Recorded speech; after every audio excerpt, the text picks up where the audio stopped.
유 의원은 지난 19일 교육위의 인사청문회 당시와 마찬가지로 동문서답과 불성실로 일관했고, 우리 국회법 제122조의 이 정부에 대한 대정부 질문 조항을 보면 대정부 질문 범위에 국정 전반 또는 국정의 특정 분야를 대상으로 할 수 있도록 되어 있습니다.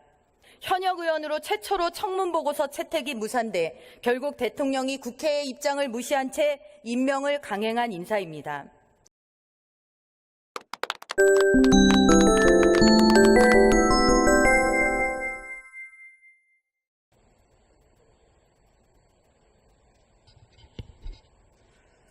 존경하는 국민 여러분, 그리고 국회의장님과 선배 동료 의원 여러분, 자유한국당의 전희경 의원입니다.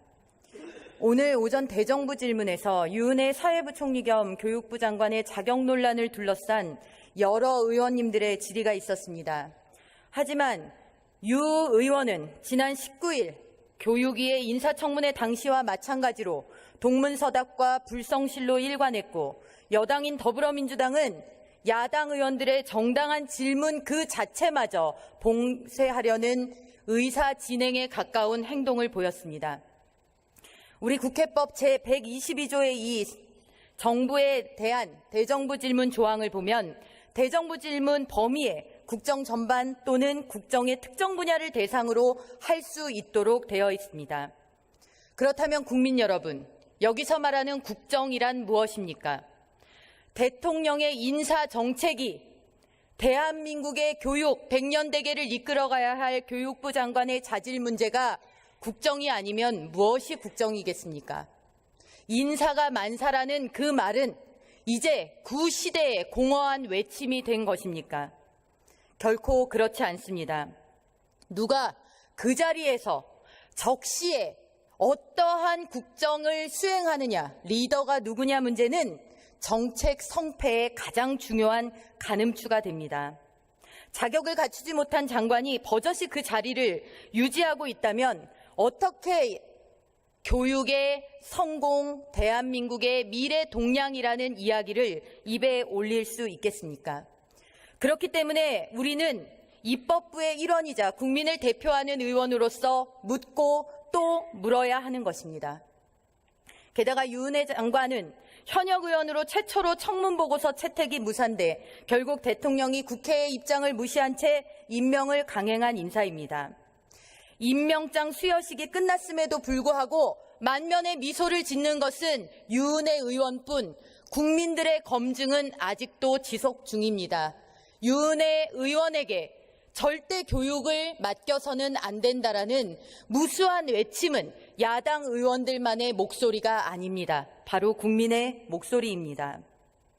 오늘 이 자리, 소중한 대정부 질문의 자리가 유은혜 의원에 대한, 유은혜 장관에 대한 인사 검증, 자질 검증, 정책 검증의 자리가 되게 만든 근본 원인의 제공자는 끝끝내 일신의 영달을 위해 본인이 스스로 사퇴하지 않은 유은혜 장관 본인에게 있습니다.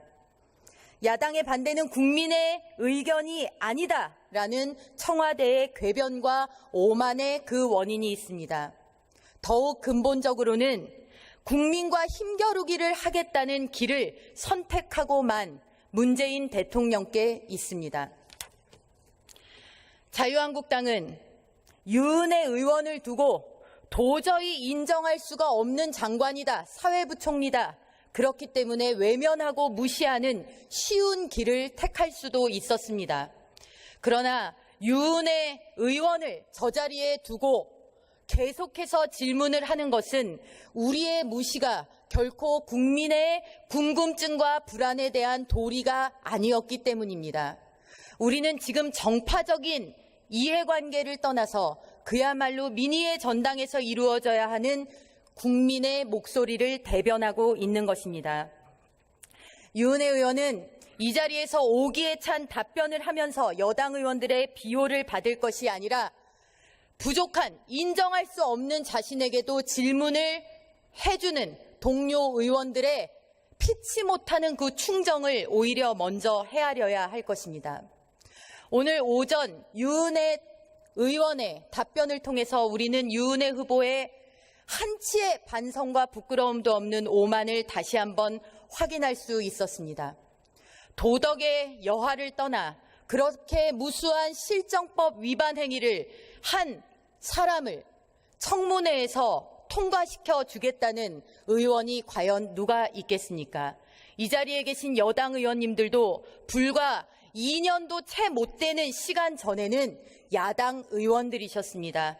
그 자리에서 과연 유은혜 의원과 같은 사람에게 무엇이라고 하셨겠습니까? 저는 그 마음으로 우리가 돌아가야 하고 여당 역시 그 자세로 해야만 국정을 뒷받침하는 여당의 본연의 역할을 하실 수 있다라고 생각합니다.